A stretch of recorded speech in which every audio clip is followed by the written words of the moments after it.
porque el Hijo del Hombre vino a buscar y a salvar lo que se había perdido. Vamos a orar. Señor, te damos gracias por este día.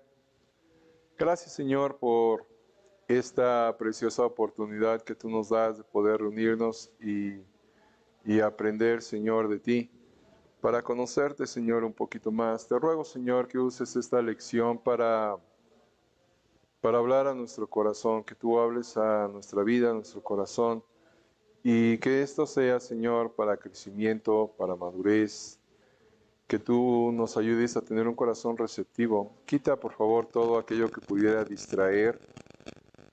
Señor, yo necesito de ti. Auxíliame, por favor, para presentar esta lección y que sea tu Espíritu Santo haciendo la obra. Te ruego por aquella persona que todavía no conoce a Cristo como Salvador, que el Evangelio resplandezca en su corazón y el día de hoy venga a los pies de Jesús y que su nombre sea escrito en el libro de la vida. Que sea tu Espíritu Santo tomando control. Te lo rogamos, te lo imploramos en el nombre de Jesús. Amén. Puede tomar asiento, gracias. Continuamos en Lucas 9. Dimos lectura en la ocasión anterior a los primeros versículos, de hecho. Leíamos el versículo 1 y 2, en donde el Señor reúne a sus discípulos y les da poder y autoridad y les comisiona en específico. En el versículo 1 y 2 dice, habiendo reunido a sus 12 discípulos, les dio poder y autoridad sobre todos los demonios y para sanar enfermedades, y los envió a predicar el reino de Dios y a sanar a los enfermos. Cuando el Señor pues se encuentra aquí en la tierra en su ministerio, aquí en esta ocasión les da a sus discípulos, y tengamos en cuenta algo muy importante, les da a sus discípulos en esta ocasión, está mencionando a los apóstoles, de hecho. Leemos habiendo reunido a sus 12 discípulos, está hablando de sus apóstoles. Entonces, les da estos dones, les da esta autoridad.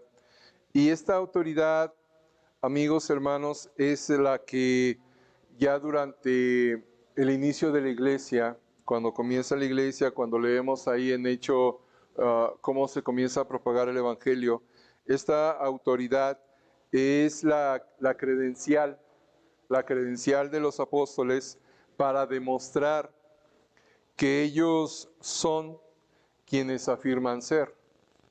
Ellos son quienes afirman ser. Cuando la iglesia se establece y antes de que el Nuevo Testamento estuviese completo, la señal que identificó a un apóstol, además de otras características, era este hecho, esta autoridad, tener este don, tener esta señal. Pedro y Pablo, entonces entendemos, Pedro y Pablo, además de los demás, pueden sanar enfermos y restaurar muertos a la vida. Y esto, repito, es una prueba de ser verdadero apóstol del Señor Jesucristo. De hecho, la palabra apóstol quiere decir enviado, ¿sí? Enviado. Más específicamente, vemos la autoridad de un apóstol. Y hermanos, los apóstoles ya cumplieron su función. Los apóstoles ya fueron. En la actualidad, por ahí, a veces leo y escucho que hablan de los apóstoles, y el apóstol fulano y el apóstol sutano. Hermano, esos no son apóstoles. Bueno, si son apóstoles, son falsos apóstoles, ¿sí? Bíblicamente hablando, son falsos apóstoles. Jesús entonces envía a sus discípulos a predicar el reino de Dios, confirmado por estas señales. Y esto tiene lugar antes de que Él muera en la cruz, ubicándonos en el tiempo de este instante. Actualmente, lo importante, lo fundamental, no propiamente es la sanidad. Lo importante, lo fundamental, no es propiamente la sanidad.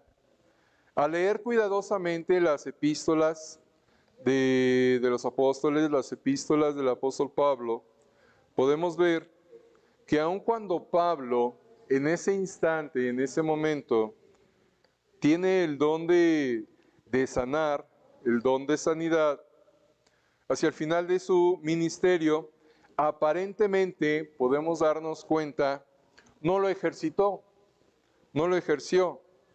No es que sea fácil ni sencillo, pero yo creo que hubiera sido muy práctico para él, al tener este don, al tener esta autoridad, hubiera sido muy fácil para él, pues llevarlo a cabo, de sanar enfermedades. Sin embargo, leemos en una parte, en 1 Timoteo, en la primera carta a Timoteo, capítulo 5,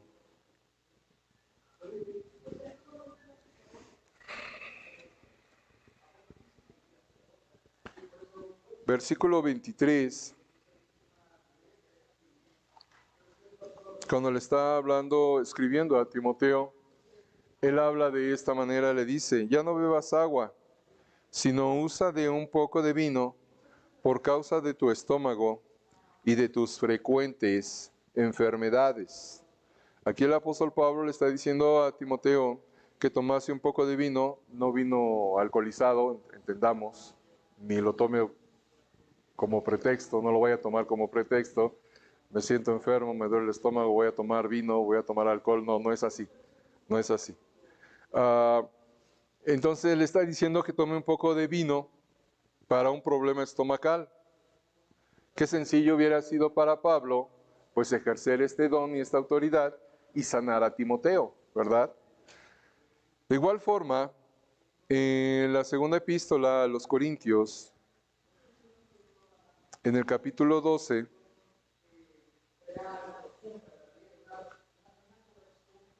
segunda los Corintios, capítulo 12, versículo 7, el apóstol Pablo escribe así: y para que la grandeza de las revelaciones no me exaltase desmedidamente, me fue dado un aguijón en mi carne, un mensajero de Satanás que me abofetee, para que no me enaltezca sobremanera. Él dice tener un aguijón en su cuerpo, y aunque le pide a Dios que lo quitase, Dios no lo hizo. Entonces, muy sencillo y práctico, vamos a utilizar la palabra práctico, muy práctico hubiera sido para Pablo, pues, sanarse él mismo utilizando este don, utilizando esta autoridad. De igual manera, en otra parte, ahí en 2 Timoteo 4:20, el apóstol dice que tuvo que dejar a un colaborador, a Trófimo, enfermo en Mileto. Lo dejó enfermo. Una vez más podemos hacernos la pregunta, ¿no hubiera sido práctico para Pablo utilizar este don, utilizar esta autoridad y sanar a Trófimo? No lo hizo. ¿Qué podemos entonces entender con esto? Pues que el fundamento, lo importante, el propósito de estas señales no eran en sí la señal, sino dar confirmación al mensaje que llevaban los apóstoles. Aparentemente, cuando las Sagradas Escrituras se convirtieron y se convierten en regla de práctica de la iglesia, el don de sanidad ya no aparece en escena. Ya no aparece en escena. La autoridad se desplaza de la persona, en este caso los apóstoles, a las Escrituras, a la palabra de Dios. Cuando el apóstol Juan escribe el último amén, ahí en Apocalipsis, se completan las Escrituras y gracias a Dios tenemos la revelación completa, tenemos la palabra de Dios. Y es en la palabra de Dios en la que debemos de confiar, en la que podemos nosotros confiar. Y es la palabra de Dios la que nos revela a nosotros lo que Dios quiere que nosotros sepamos. No propiamente con la necesidad de una señal. En este caso, hablando de los dones de sanidad. Ya casi al fin de su vida, el apóstol Juan advierte que la doctrina correcta es la credencial y la autoridad del creyente. Vamos a leer segunda de Juan.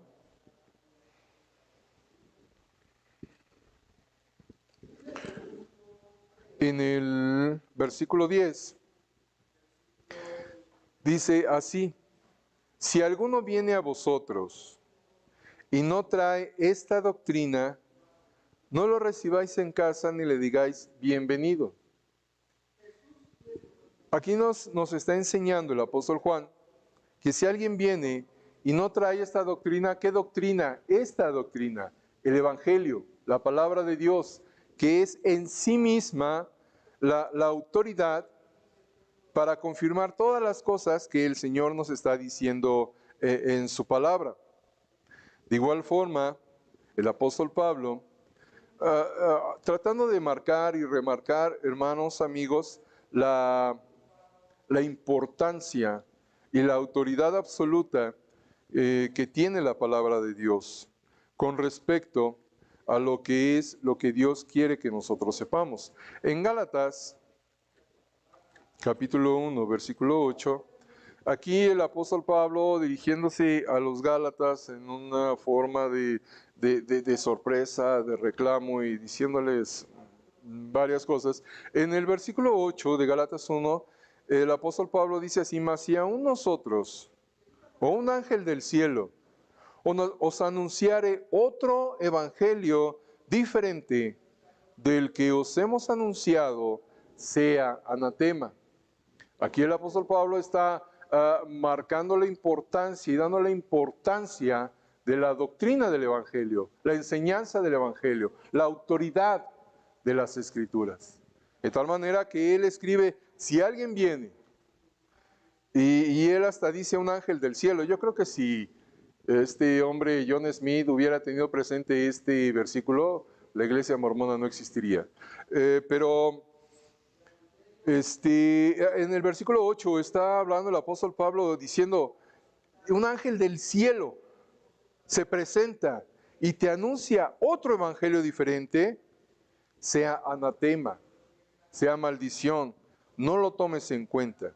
Entonces aquí podemos de tal forma darnos cuenta que esta autoridad y esta confirmación, una vez acabados los dones que el Señor les da a sus apóstoles, esta autoridad se va a las Escrituras y la tenemos en las Escrituras. Continuamos leyendo ya en Lucas 9. Es importante remarcar esto porque, bueno, yo creo que en todos los tiempos ha existido y existirá esta situación de el abuso de los dones espirituales o querer presentar dones espirituales. Y lamentablemente, pues aún creyentes, aún personas que se dicen creyentes, caen en ese engaño, caen en ese tipo de doctrinas que no son bíblicas, en el abuso, repito, de los dones espirituales, de los llamados dones espirituales. Leemos del versículo 2 en adelante, de aquí de Lucas 9, dice: y les dijo: no toméis nada para el camino, ni bordón, ni alforja, ni pan, ni dinero, ni llevéis 2 túnicas. Y en cualquier casa donde entréis, quedad allí, y de allí salid. Y donde quiera que no os recibieren, salid de aquella ciudad, y sacudid el polvo de vuestros pies en testimonio contra ellos. Y saliendo pasaban por todas las aldeas, anunciando el evangelio, y sanando por todas partes. Sí, están ejerciendo la autoridad y el don que el Señor les dio de sanar por todas partes, pero esto para confirmar el mensaje. ¿Cuál mensaje? Anunciar el evangelio. Y es evidente que estas instrucciones específicas fue para ellos en aquellos tiempos. En aquellos tiempos. Leemos el versículo 7 y dice así: Herodes, el tetrarca, oyó de todas las cosas que hacía Jesús y estaba perplejo, porque decían algunos: Juan ha resucitado de los muertos. Otros, Elías ha aparecido. Y otros, algún profeta de los antiguos ha resucitado. Y dijo Herodes, a Juan yo le hice decapitar. ¿Quién pues es este de quien oigo tales cosas? Y procuraba verle. Herodes, recordemos, había sido el responsable de la prisión y ejecución de Juan el Bautista.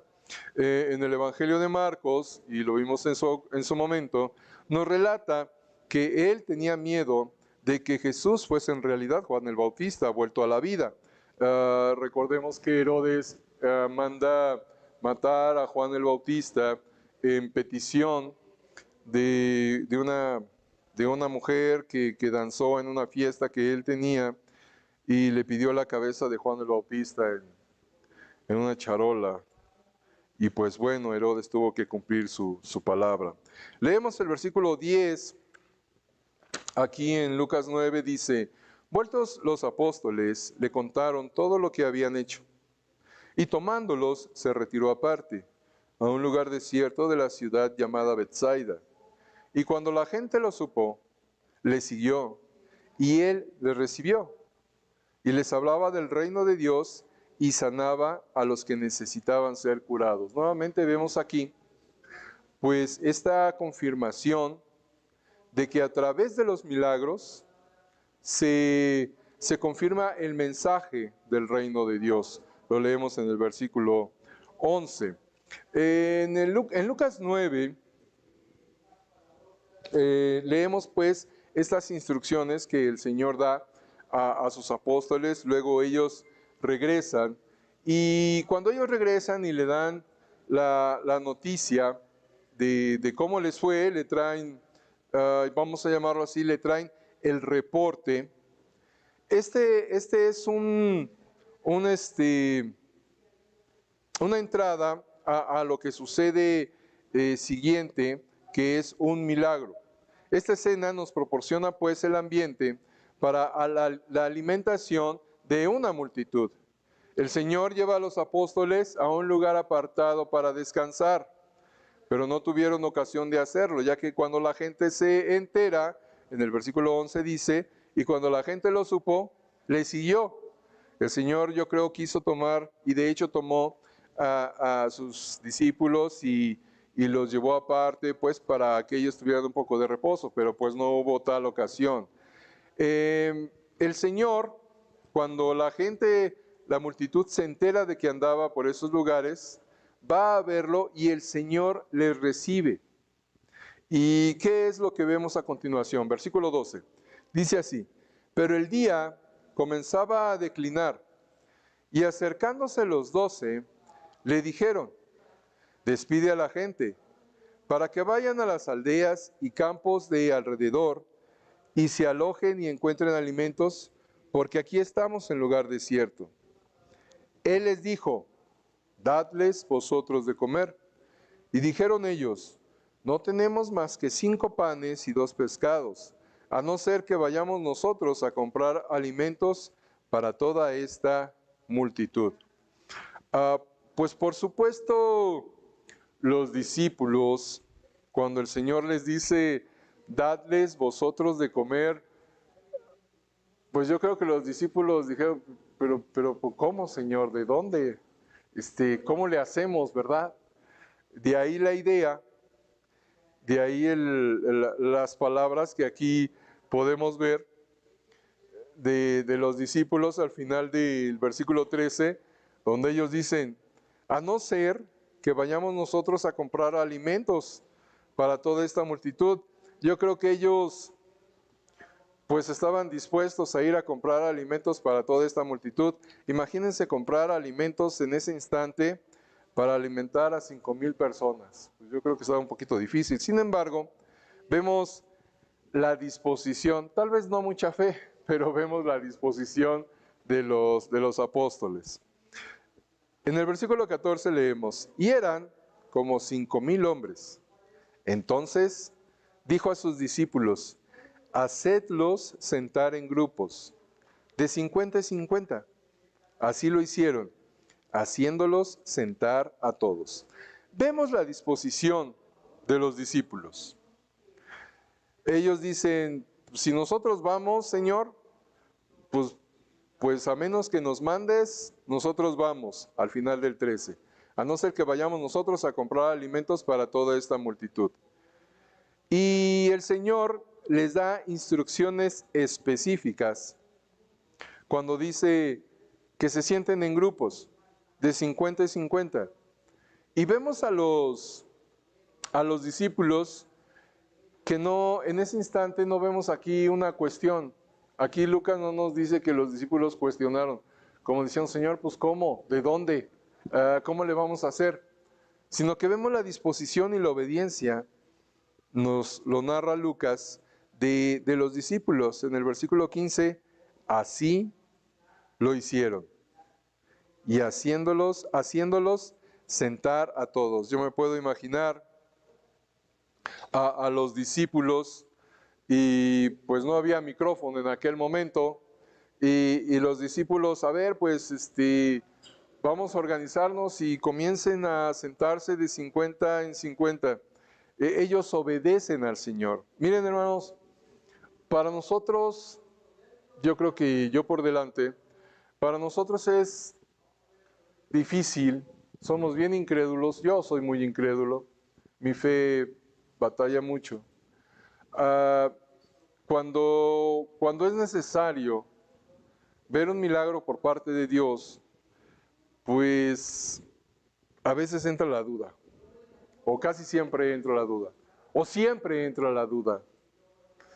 Pero una cosa, o mejor dicho, lo correcto que nosotros podemos hacer es obedecer a lo que Dios nos dice. Obedecer a lo que Dios nos dice.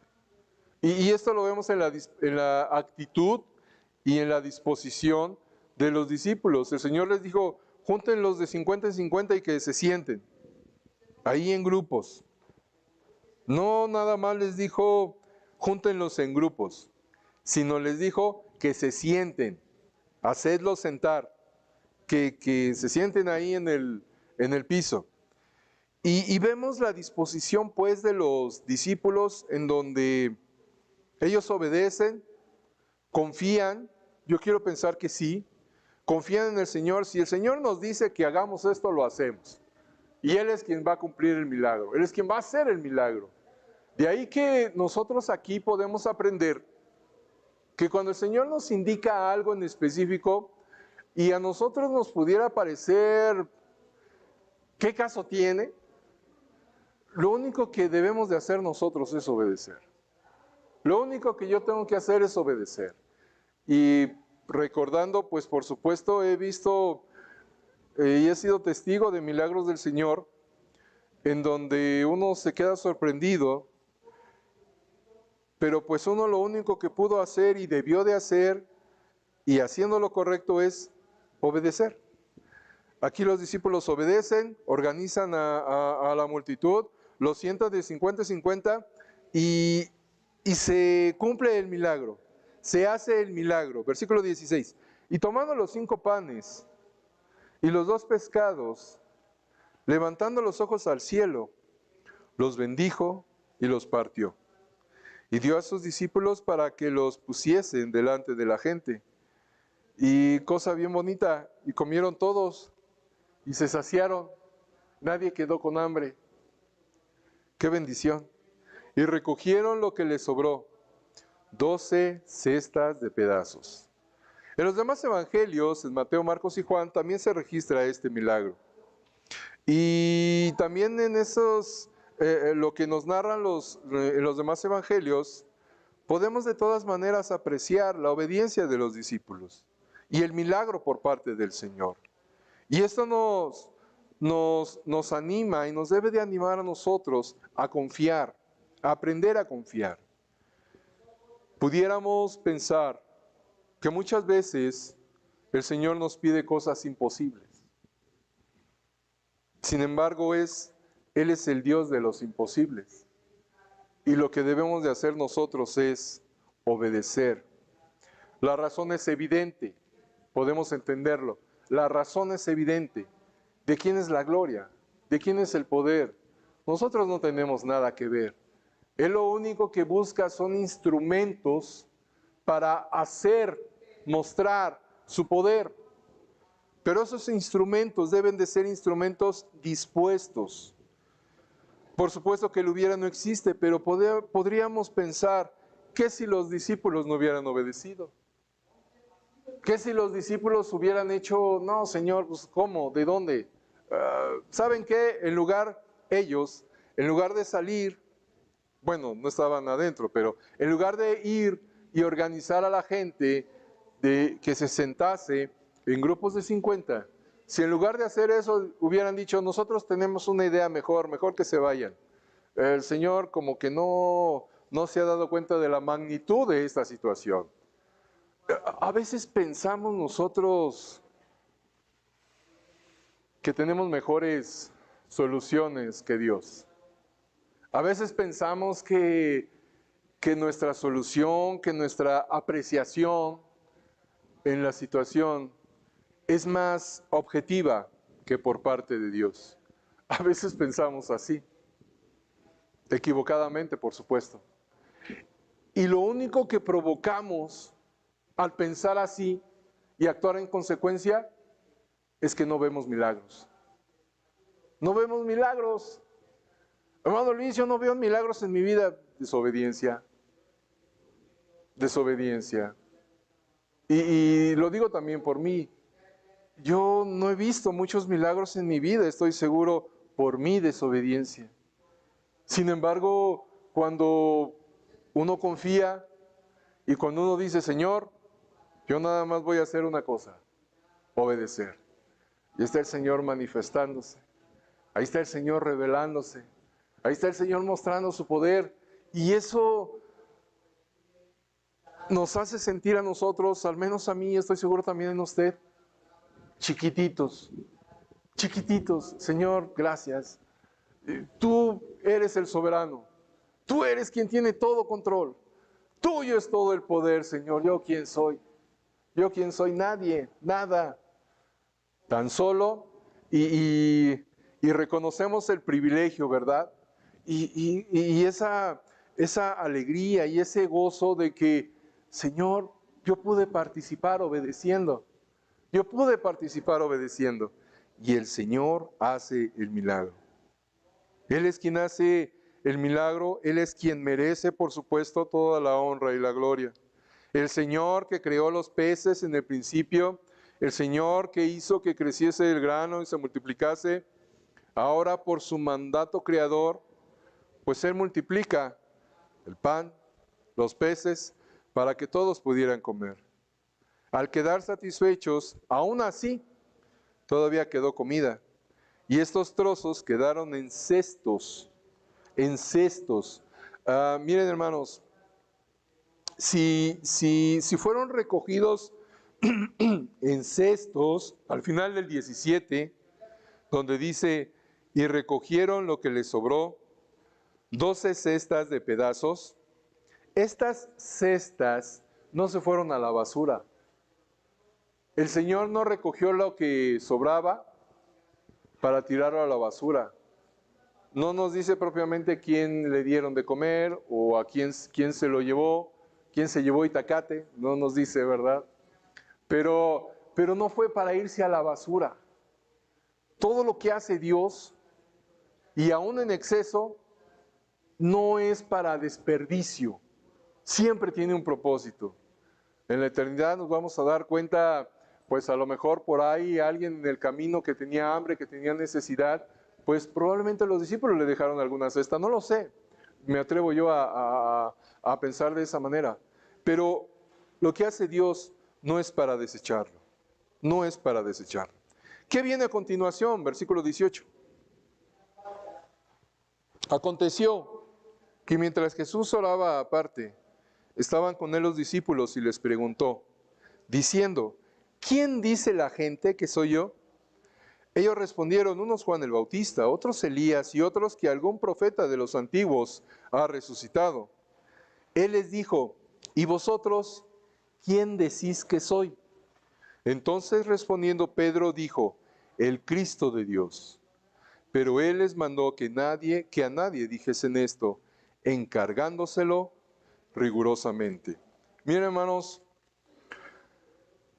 cuando vemos los milagros por parte de Dios, cuando vemos la autoridad de Dios y el poder de Dios, de alguna manera nosotros debemos de enfrentarnos a una pregunta personal, a una pregunta personal. Aquí el Señor dice primero en el 18, ¿quién dice la gente que soy yo? ¿Qué dice la gente? Y ya le dan la respuesta a los discípulos, Juan el Bautista, Elías, algún profeta. Pero luego él personaliza la pregunta. ¿Y vosotros, quién decís que soy? Ya no lo que dice la gente, vosotros. Vosotros, ¿quién decís que soy yo?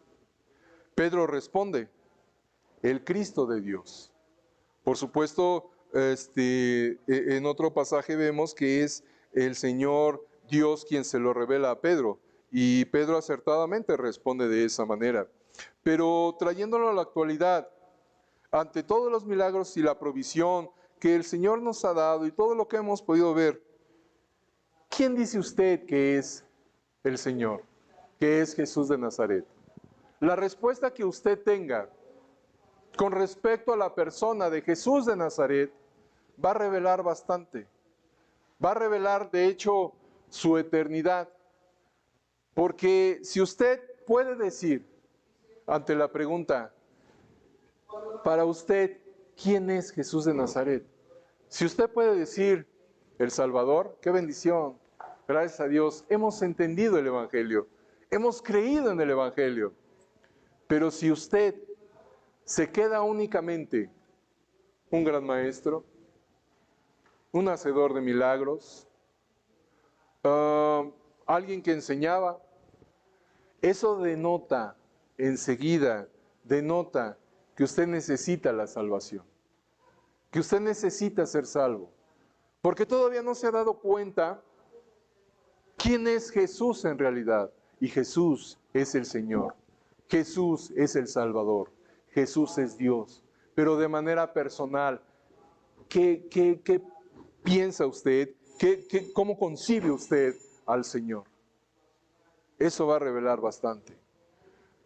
Dios mediante, que todos aquí podamos decir, Jesús es mi Señor, y que respondamos como tal. Dios mediante, que nosotros podamos decir, y efectivamente yo así lo creo, Jesús es mi Salvador. Qué bendición, gracias a Dios. Vamos al cielo. Jesús es mi Dios. ¿Y nos comportamos como tal? ¿Como si Él verdaderamente es Dios? ¿O nuestras acciones dejan mucho que desear? Nuestras acciones dejan mucho que desear de que verdaderamente Él es Señor, Dios y Salvador. Hermano Luis, Jesús de Nazaret es mi Salvador, qué bendición. Pero ¿es su Señor? ¿Es su Dios? Que meditemos en esa respuesta. Vamos a orar. Señor, te damos gracias por este tiempo. Yo te agradezco la paciencia de cada oyente, que tu palabra, Señor, de crecimiento, madurez, y que nos quedemos reflexionando si verdaderamente eres nuestro Señor. Y si actuamos como tal, bendice el tiempo que sigue. Gracias por esta oportunidad. En el nombre de Jesús. Amén.